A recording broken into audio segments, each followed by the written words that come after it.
Selamat malam semuanya. Ya, ini After edisi 21 Maret 2024. Seperti biasa, malam ini kita akan berikan update market ISG dan juga membahas ide-ide yang masuk di kolom komentar After edisi terakhir, edisi 20 Maret. Ada beberapa yang masuk, ya ada cukup ya peningkatan daripada kemarin. Kita akan bahas sesuai dengan permintaan. Sebelum saya mulai, silahkan bagi Anda yang mungkin belum subscribe, silahkan subscribe. Dan yang sudah merasakan manfaat dari Aftalk, dukung kami dengan klik like. Kita mulai dari ISG. Hari ini ISG sempat naik gap up, ya, naik ke 7.390. Namun kembali melemah karena memang masih dalam kecenderungan turun seperti yang kami sampaikan di stock call di Aftalk sebelumnya, bahwa saat ini masih dalam proses koreksi turun untuk ISG. Nah, apakah kenaikan hari ini merubah? Belum. Ya, masih sama. Kalau kita lihat dari wave terakhir yang dibentuk, ini kita anggap seperti ini ya. Kita gunakan time frame yang lebih kecil, kita pakai H4 untuk melihat lebih detail atau H1.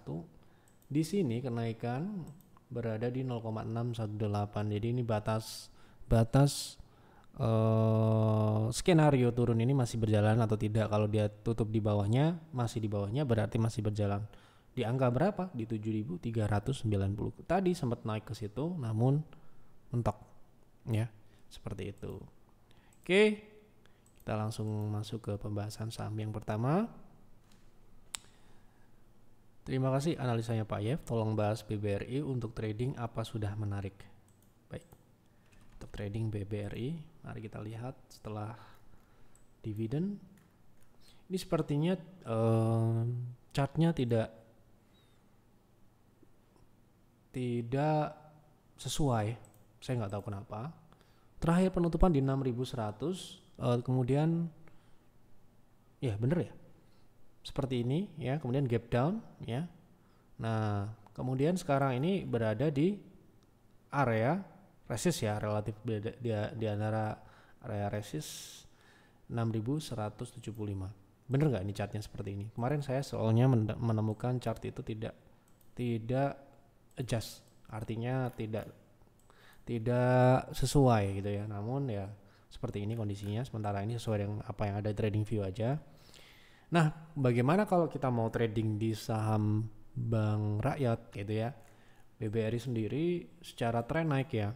Nah, ini adalah saham yang relatif cocok untuk trend following. Kalau swing, ya Anda mau cari apa di sini? Tentu saja kecil swing-swingnya ya. Misalkan kecil dari mana sih? Ya kecil kita mengacu pada aturan PTR. Misalkan swing ini ya cuma 6%. Ya susah untuk mencari swing di atas 10%. Kemudian misalkan swing yang ini 8%, ya. Kemudian ini pun jarang terjadi.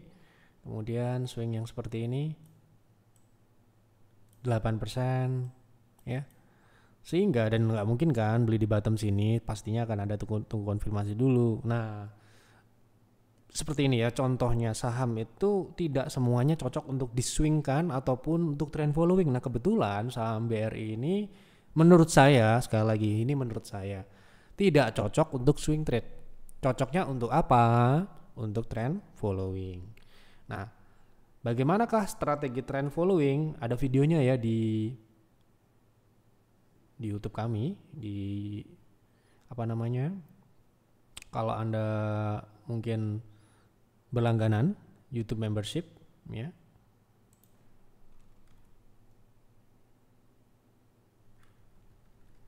Kita buka.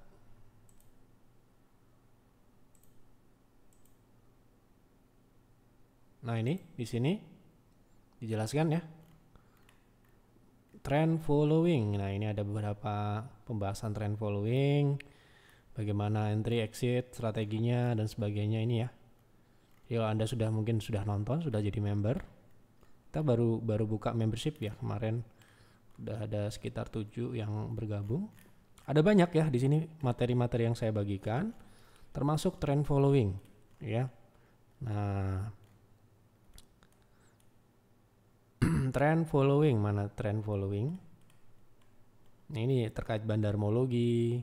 Ini ya, di sini ada pembahasan terkait trend following ya menggunakan Donchian. Ya, ini ada 2 video, durasinya pendek tapi saya rasa itu sudah cukup untuk menjelaskan bagaimana strategi ini digunakan. Ya, ini ada juga terkait Donchian juga ya. Nah, ini bisa dikombinkan dengan indikator ya, kalau kita bicara trend following ya pasti akan ada akumulasi ya, apresiasi, distribusi dan sebagainya. Nah, di situ. Nah, bagaimana di BRI seperti sekarang ini? Ketika saham itu uptrend, dia akan membentuk swing, tapi swing saham trend following itu cenderung minim seperti yang saya jelaskan di awal. Nah, sehingga apa yang kita dapat ambil kesimpulan, teknik entry yang ideal adalah mengejar area support sehingga risk terhadap teknikal atau trennya itu sekecil mungkin. Jangan sampai kita beli di area resisten ataupun misalkan di area ekstensi dari swing terakhir. Memang dia ada swingnya ya, tetap ya saham trend following ada swingnya, tetapi sekali lagi swing kecil. Nah, seperti BRI ini bagaimana, di harga berapa kalau kondisi seperti sekarang ini?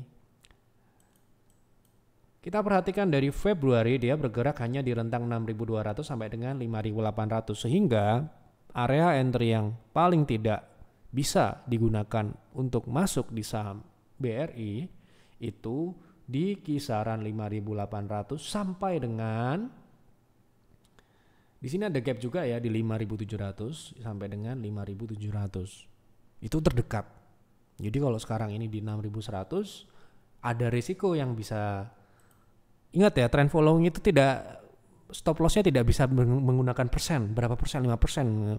Makanya PTR nggak menggunakan trend following karena strateginya ya, Anda tahu kata trend following adalah mengikuti saham yang uptrend sampai kapanpun. Dia uptrend ya di hold. Jadi ketika dia nanti reversal, posisinya adalah misalkan kita belinya terlalu tinggi kemudian dia minus sampai dengan di atas 5% ya harus di-cut karena trennya sudah berubah gitu misalkan. Nah, ini sampai dengan risknya kalau Anda beli di sekarang ini, kalau dia balik ke support itu 4%. Kemudian kalau dia turun di bawah EMA 60 itu sekitar 6%. Ya, seperti itu. Jadi ya karena ini saham big cap tentu saja Anda nggak bisa ini ya low risk high risk, low risk low return ya kalau Anda bicara jangka pendek. Sehingga ya tadi yang saya sarankan Anda menerapkan strategi trend following untuk saham seperti BRI ini ya, belinya di area support atau dekat dengan uptrend line-nya. Uptrend line-nya di mana sih gitu ya, kan uptrend line ini juga di sini ya kira-kira ya tetap sama 5.800 sampai dengan 5.700 lah. Di situ udah cukup oke untuk beli, dan belinya trend following itu nggak sama dengan swing ya, nggak sama, strategi entry-nya nggak sama, makanya berbeda sekali ya, seperti itu. Jadi untuk sekarang ini tidak menarik buat saya loh ya, sekali lagi ini menurut saya, karena Anda tanya ke saya ya saya jawab sesuai dengan menurut saya ya. Pak F, tolong bahas NISP untuk investasi jangka panjang 2 tahun. Terima kasih Pak. Oh, sepertinya udah saya bahas. Terlambat Anda kalau beli sekarang, gitu. Udah naik kok, gitu. Udah naik begini kok, gitu. Sudah terlambat. Kalau trading sih oke, jangan mari kita juga trading. Kalau Anda ngikutin YF Advisor di Telegram, kita juga berikan target jangka pendek ya. Nih ya. Makanya lihat di apa namanya, target price ya, nih. Nah ini ya, waktu itu kita rekomendasikan masih di 1.100, sekarang 1.400 ya. Nah ini kita rekomendasikan 20 Februari ya, targetnya 1.440, hampir tercapai ya, sudah tinggi. Lah kenapa kok kita untuk invest ya makin tinggi lagi invest ya. Misalkan kapan sih kita beli idealnya saham NISP untuk invest ya, kita invest kemungkinan dia ya di tahun-tahun sebelum pandemi ya sepertinya itu. Kita beli di 700-an gitu ya, nih ya, nih di 7.100 715 7.100. Maaf ya, sudah malam, ini kan bulan puasa juga. Jadi saya penghabisan ini ya, tenaga saya habiskan di stok ini. Setelah ini ya tidur ya. Gitu. 715. Nih kita beli waktu itu. Ya sekarang ini sudah di angka berapa? Ya toh? Ya Anda kalau beli di harga sekarang ini hampir 100%. Kalau kita beli di 700 udah hampir 100%. Ya. Nah, artinya apa? Risknya sudah sangat besar kalau kita beli di sekarang ini karena harga sudah terapresiasi, sedangkan investor masuk sebelum diapresiasi. Kalau kami seperti itu. Jadi kita kalau sahamnya sudah naik ya antara menghindari atau kalau ada peluang trading kita trading kan. Kalau untuk investasi saya mungkin kita cenderung membeli saham yang sedang turun jangka pendek ya. Jadi kalau dia sedang naik ya berarti mungkin kita perlu menunggu atau ya cari yang lain, opsi yang lain gitu ya. Oke, ini sudah pernah saya bahas ya kemarin tuh waktu dia mulai naik ini ya, untuk beli investasi ya Anda sudah terlambat. Ya. Apakah masih bisa naik lagi? Masih, tapi risknya menurut saya sekali lagi ini kembali ke saya ya, tidak menarik, risknya sudah besar. Karena saya sangat concern dengan risk ya, tentu saja kita akan melihat itu dulu daripada profitnya ya gitu. Oke, bisa bahas MTL Pak untuk swing, apakah menarik risk rewardnya? Oke, kita akan lihat untuk trading swing.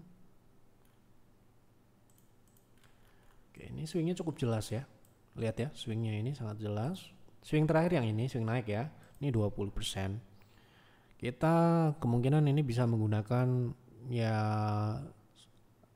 Donchian tadi juga sama. Donchian itu bisa diterapkan dalam trend following juga di saham yang sedang konsolidasi ya. Nah kalau sekarang ini apakah menarik? Menurut saya cukup menarik ya. Kalau kita menggunakan Fibo, kita ngambil 0,3 itu berapa gitu ya. Nah kita swing jangka pendek dulu, itu sekitar 8%. Kalau 0,6 13%, tapi itu bukan potensi optimalnya. Potensi optimalnya di berapa? Di atas 0,7 yaitu 17%. Dengan risk, ini ya menariknya risknya itu sangat tipis. Kalau kita lihat low terakhir di 600, kita proteksi di 595 katakanlah, itu masih jauh di bawah 5%. Itulah kita melihat menarik dan tidaknya saham ya, untuk trading ya tentunya. Kalau invest beda lagi. Pak Yep, izin konsul, saya masih pegang RSCH, rekomendasi PTR hari ini naik di atas TP2. Kira-kira baiknya jual di berapa Pak Yep? Mohon pandangannya. Jual di TP2. TP2-nya di berapa? Saya juga nggak hafal ya. Ini kapan trading kapan? Coba kita lihat.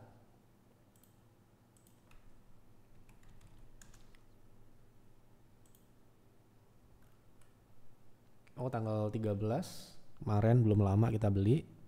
Ini beli pas turun ya. Oke, nih.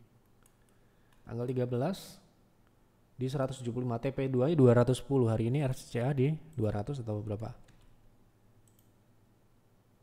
Wow. Ya.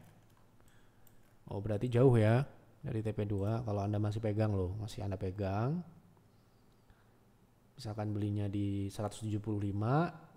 Terus sekarang ini posisi Anda berapa? Tuh 30%, tadi sempat 45%.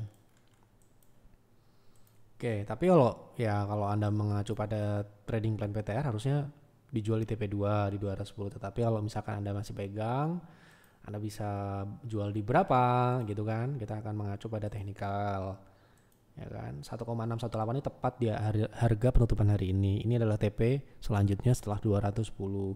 Kemudian target selanjutnya bisa nggak ke ekstensi kedua di 284? Bisa. Jadi sebaiknya dia dijual sebagian, kemudian di TP berikutnya adalah 280. Proteksi ini yang penting ya, cut profit.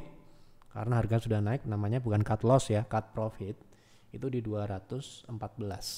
Kalau turun ke 214 dia bisa balik mendekati EMA 60 lagi. Ya, sangat jauh gitu ya. Jangan sampai Anda sudah profit 30% lebih, gara-gara Anda mengejar 280 ini profitnya jadi loss.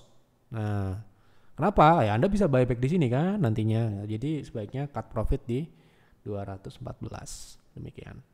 Oh iya, lupa. Nih ya, bagi Anda yang ingin join PTR hari ini masih tersedia. Silahkan Anda hubungi admin. 4 bulan bonus 1 bulan untuk private trading room. Kita lanjut.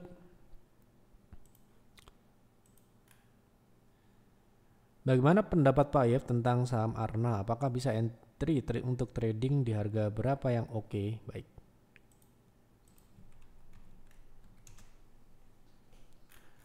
Arna seperti ini kondisinya ya. Kalau kita melihat dari sisi teknikal, tentu saja ini kita trading, kita akan melihat dari jangka pendeknya. Jangka pendek sekarang ini dia sedang konsolidasi di rentang 725 sampai dengan 630. Nah, strateginya ya, beli jika dia breakout di atas 730 dengan proteksi di bawahnya 710 atau 700, 695, atau kalau dia ternyata rejection balik lagi ke support di 640 seperti itu. Jadi sekarang ini wait and see. Oke. Saham Arto kalau untuk trading buy di harga berapa?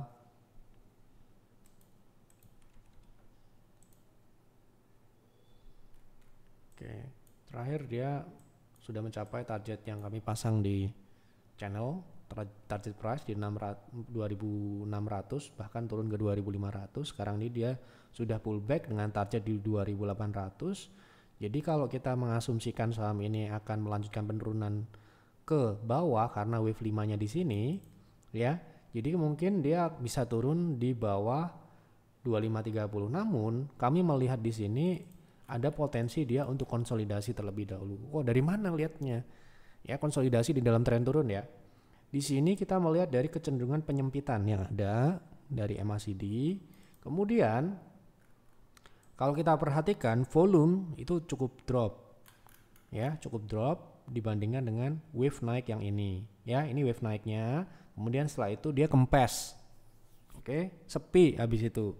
Nah, perlahan menurun. Nah, maka dari itu hari ini ada rebound. Jadi kemungkinan dia akan konsolidasi minor di rentang 2490 sampai dengan 2880. Menarik gak untuk trading buy di harga saat ini? Kita lihat potensi kalau Anda cari profit katakanlah 5%, bisa dengan risk juga segitu kebetulan ya gitu. Jadi ya kalau saya nggak menarik ya seperti itu. Goto buat invest minimal berapa tahun Pak bisa profit 100%? Saya nggak tahu karena Goto tidak like invest untuk saat ini ya. Itu sudah saya bahas kemarin. Saham Hexa untuk invest jangka panjang dengan mengutamakan dividen, kira-kira di harga berapa bagus untuk average up? Nah, tergantung Anda modalnya berapa sebelumnya dan berapa banyak, ya kan? Gitu. Jangan sampai pembelian di atas itu mengurangi atau meningkatkan risk yang modal di bawah, ya, gitu. Oke, untuk mengutamakan dividen, ya tentu saja kita beli saat dia sedang diskon, ya kan?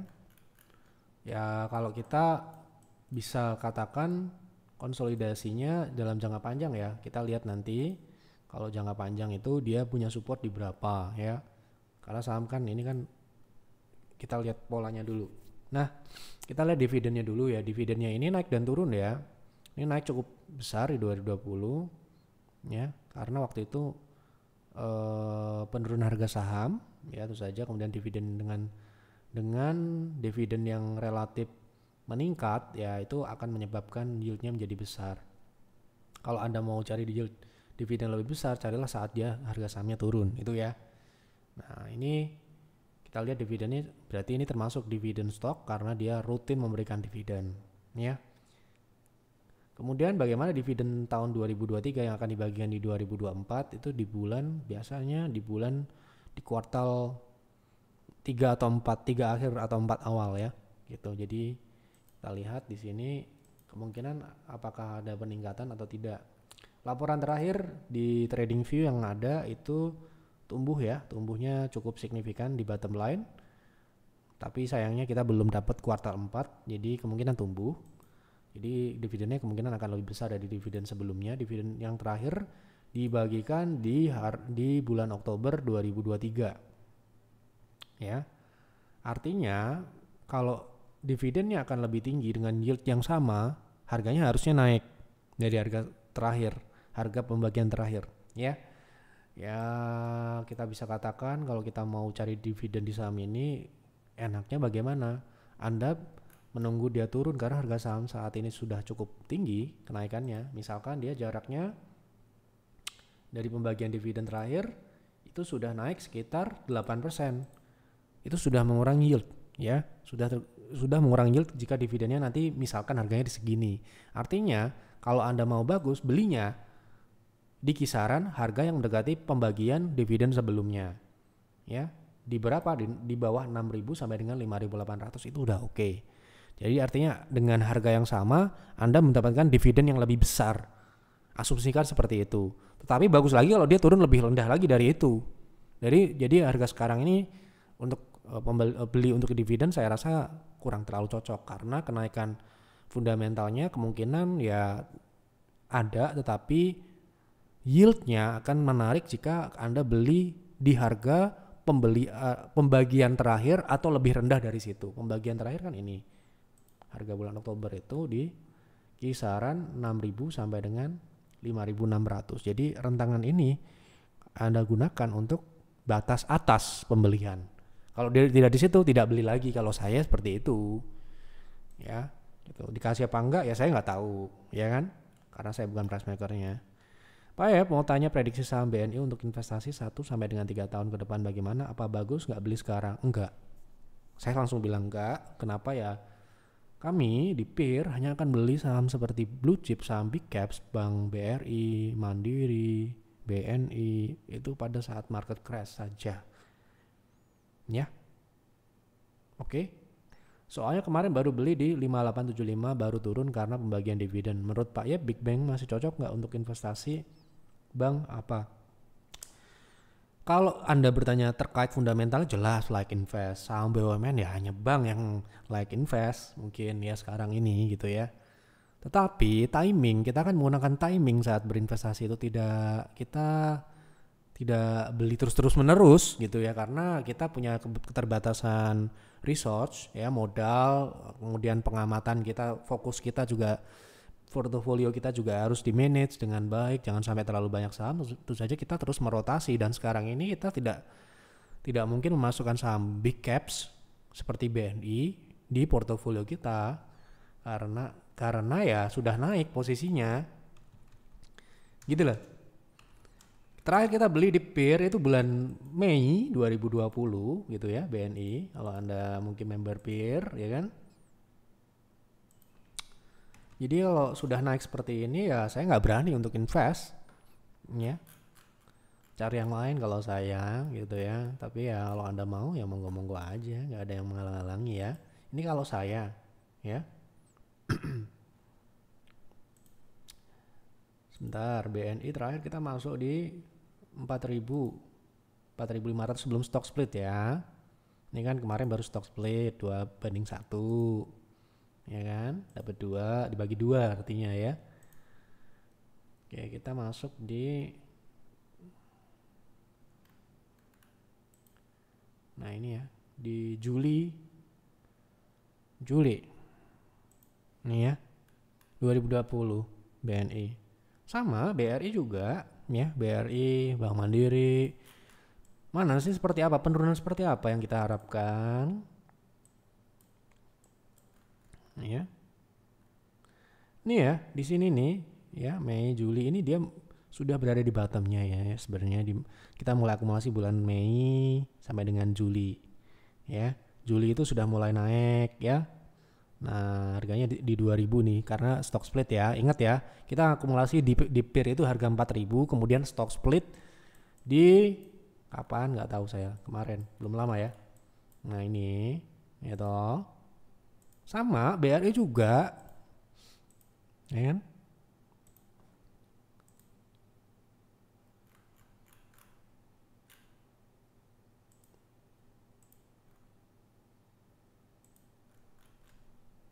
Nah, ini BMRI misalkan. Nah, ya. Habis itu ya nggak beli lagi, udah ya gitu. Kenapa ya, udah naik buat apa? Cari saham yang lain kan masih banyak yang bagus, yang sekarang ini potensi ya gitu. Apalagi BRI misalkan.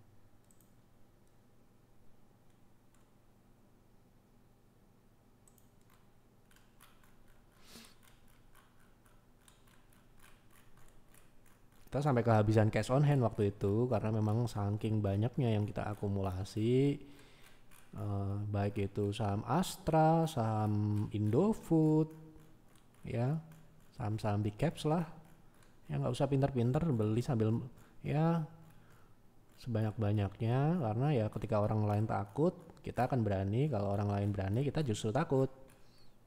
Telkom nih ya, Telkom sampai dengan Oktober Telkom kita akumulasi ya. Jadi ini BBRI nih ya, di 2100 kita dapat ya. Sekarang harga berapa Anda bisa lihat sendiri. Setelah itu ya kita nggak beli lagi. Buat apa? Ya harganya sudah selangit ya. Sudah premium untuk risknya. Jadi kalau bahasa orang-orang sudah premium harganya, jadi ya kita akan cenderung menunggu market crash. Kapan itu terjadi ya saya nggak tahu. Sepanjang karir saya di market 2015, 2020 adalah yang terbaik, tetapi ya Anda bisa lihat chartnya ini apakah naik terus, yang enggak juga ya, ada turun-turunnya ya. Kita kebetulan dapat opportunity di 2020 sangat bagus sekali, dan saya rasa member peer waktu itu tentu saja ya sampai kehabisan duit gitu, sampai mungkin ya harus top up karena ya peer terus mengakumulasi sampai cash on hand 0 ya waktu itu ya. United Tractor, Astra, Telkom sampai di bulan Oktober, November bahkan diakumulasinya gitu ya pada saat itu. Jadi kalau sekarang ini lihat ya, ini ekstensi udah di ekstensi keberapa, udah di ekstensi pertama ya, udah naik dari berapa, dari bulan Juli 2020 sudah naik hampir 200%. BNI dengan dividen-dividen yang dibagi juga gitu ya. Nah, tetapi saya sangat yakin sekarang ini sangat banyak saham, mungkin bukan big caps, mungkin bukan blue chip, mungkin bukan saham bank BUMN, saham yang lain ada. Pierce baru minggu kemarin beli saham baru. Peer kemungkinan habis lebaran akan rilis stock pick dua stock picks ya, untuk mungkin saham-sahamnya ya nanti akan kita lihat seperti apa. Yang jelas sekarang ini dalam pemantauan, masih menunggu timing. Tentu saja kita melihat saham bagus bukan berarti beli di saat itu juga. Kita perlu memonitor, kita perlu menentukan timing yang tepat untuk masuk. Jadi ya seperti itu yang kita lakukan untuk membuat pertumbuhan di peer ataupun di peers. Seperti itu ya kira-kira jawabannya. Ini nggak ada pertanyaan keterangan. Goto buat jangka panjang bagus nggak? Untuk saat ini sementara ini tidak ya. Oke, sudah saya pernah jelaskan sebelumnya, jadi Anda bisa lihat video-video sebelumnya. Itu saja, ini sudah berapa? 28 menit kita live. Terima kasih untuk Bapak Ibu yang sudah menonton Youth Talk malam ini. Terima kasih yang sudah mendukung kami dengan klik like, dengan subscribe, terutama member-member kami PTR, Peer dan Peers. Terima kasih sudah mensupport YEF. Sudah berjalan 7 tahun lebih. Saat ini kita sudah melayani banyak orang, dan semoga itu memberikan manfaat yang banyak, baik itu yang member ataupun di YEF Talk ini. Jangan lupa apabila Anda ingin melihat video-video edukasi YEF Edu, Anda bisa join di sini ya. Nggak mahal di sini ya. Cuma berapa? Cuma 9.000. Mentok-mentok 300. Ini video-video yang advance ya, untuk strategi dan sebagainya ya. Anda bisa, ini videonya akan banyak diupload mungkin habis lebaran, banyak video-video baru, tapi sekarang ini sudah sangat banyak videonya ya, Anda bisa lihat sendiri ya. Oke, seperti itu yang dapat kami sampaikan di After malam ini. Terima kasih, selamat malam dan selamat beristirahat.